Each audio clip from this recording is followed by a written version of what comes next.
Most modern furniture has metal drawer slides that allow you to operate the drawers very easily, but more traditional furniture just relies on wood runners. And here's a perfect example of that, Danny. Here's a nicely made wooden chest that has a groove in each side of the drawer, and then inside these wooden runners. And it's just wood on wood friction. I can see over the years, boy, that would be a real problem. Yeah, not only is it a rough ride, but it'll eventually wear out these runners. But here's the solution, and it's really a quick and pretty easy one. Get yourself a good can of paste wax. This is specifically made for wood furniture. Okay. And apply a nice even coat to the top of this groove, because that's where the bearing surface is.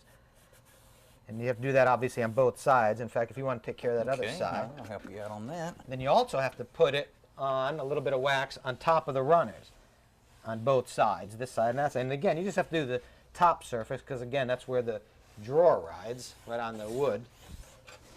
Then when you slide it in, give me a hand lining that up over there, you'll notice that not only slides much easier, but it's also a lot quieter. Boy, that's an easy solution.